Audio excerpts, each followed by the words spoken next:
അങ്ങനെ ബുഡാപെസ്റ്റിൻ്റെ last day എത്തിയേക്കുവാണേ. ഞാൻ first പോയത് ജൂയിഷ് ക്വാർട്ടർ വിസിറ്റ് ചെയ്യാനാണ്. ഈ സ്ട്രീറ്റിൽ കുറേ ജൂയിഷ് സിനഗോഗുകളുണ്ട്. അപ്പോൾ ഞാൻ അതിലൊരു സിനഗോഗിൽ ടിക്കറ്റ് എടുത്തിട്ട് കയറാമെന്ന് വെച്ചു. ഞാൻ ആദ്യമായിട്ടാണ് കേട്ടോ ഇങ്ങനെ ഒരു സിനഗോഗ് വിസിറ്റ് ചെയ്യുന്നത്. റുംബാക്ക് സിനഗോഗ് എന്നാണ് കേട്ടോ ഇതിൻ്റെ പേര്. നല്ലൊരു എക്സ്പീരിയൻസ് ആയിരുന്നു.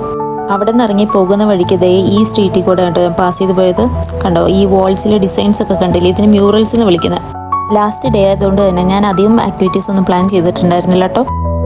അതുകൊണ്ട് ഞാൻ റൂയിൻ ബാർ ഒന്നുകൂടെ വിസിറ്റ് ചെയ്യാമെന്ന് വെച്ചു. തലേദിവസം പോയപ്പോൾ നല്ല തിരക്കായിരുന്നു. ഇവിടെ രാവിലെ വരാണെങ്കിലുണ്ടല്ലോ നമുക്ക് ഇതേപോലെ ഇങ്ങനെ കച്ചവടക്കാരൊക്കെ വന്നിട്ട് ഓരോ സാധനങ്ങളൊക്കെ വിൽക്കുന്ന ഇങ്ങനെ കാണാൻ പറ്റും കേട്ടോ. അങ്ങനെ ഞാൻ ഇവിടെ നിന്ന് ഇറങ്ങിയിട്ട് നേരെ ഫുഡ് കഴിക്കാനായിട്ട് പോയി. ഇത് അവരുടെ ട്രഡീഷണൽ ഡിഷായ ഗുലാഷാണ്. ഞാനിത് ഫസ്റ്റ് ഡേ കഴിച്ചതാണ്, പക്ഷെ ഇവിടുത്തെ നല്ലതായിരുന്നു. അങ്ങനെ ഫുഡൊക്കെ കഴിച്ച് കഴിഞ്ഞിട്ട് ഞാൻ ഒരു തെർമൽ സ്പായ്ക്ക് പോയാലോ എന്നൊരു പ്ലാനിങ് ഉണ്ടായിരുന്നു. പക്ഷേ ഈ കാണുന്ന കടയിൽ നിന്ന് ഞാനൊരു ബബിൾ ടീ വാങ്ങി. ആ ബബിൾ ടീ എൻ്റെ കയ്യിൽ വീണ് എൻ്റെ കൈയൊന്ന് പൊള്ളി. അപ്പോൾ ഞാൻ ആ തെർമൽ സ്പായ്ക്ക് പോകുന്ന പ്ലാനിങ് ഞാനൊന്ന് ക്യാൻസലാക്കി.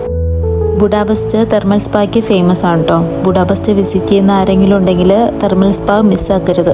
ബുഡാപെസ്റ്റിലെ ലാസ്റ്റ് ഡേ ആയതുകൊണ്ട് തന്നെ ഞാൻ ബുഡാപെസ്റ്റിൻ്റെ പാർലമെൻറ്റിൻ്റെ ഫൈനൽ വ്യൂ ഒന്നും കൂടി ഒന്ന് നോക്കാമെന്ന് വെച്ചു. ഇവിടെ നിന്നുള്ള വ്യൂ അടിപൊളിയായിരുന്നേ. അങ്ങനെ ഞാൻ വ്യൂ ഒക്കെ കണ്ടിട്ട് അടുത്തത് ഡിന്നർ കഴിക്കാൻ പോയി. ഇതാണ് ലാംഗോഷ്, ഇവിടുത്തെ ഒരു ഫേമസ് ട്രഡീഷണൽ ഡിഷാണ്. നെക്സ്റ്റ് ഡേ ഉച്ചയ്ക്കായിരുന്നു കേട്ടോ എൻ്റെ ഫ്ലൈറ്റ്. അപ്പം അവിടെ നിന്ന് ചെക്കൗട്ട് ചെയ്തത് ഈ കാണുന്ന ലൈബ്രറിയും കൂടി വിസിറ്റ് ചെയ്യാമെന്ന് വിചാരിച്ചു. ഇതൊരു പബ്ലിക് ലൈബ്രറി ആണ് കേട്ടോ.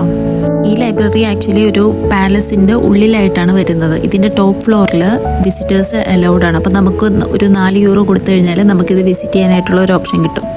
ഇതുണ്ടോ, ആൾക്കാരൊക്കെ ബുക്കൊക്കെ വായിക്കുന്നുണ്ട്.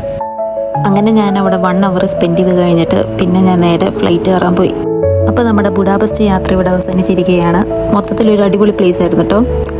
ഇനി അടുത്ത വിശേഷമായി അടുത്ത വ്ലോഗിൽ കാണാം. ബൈ.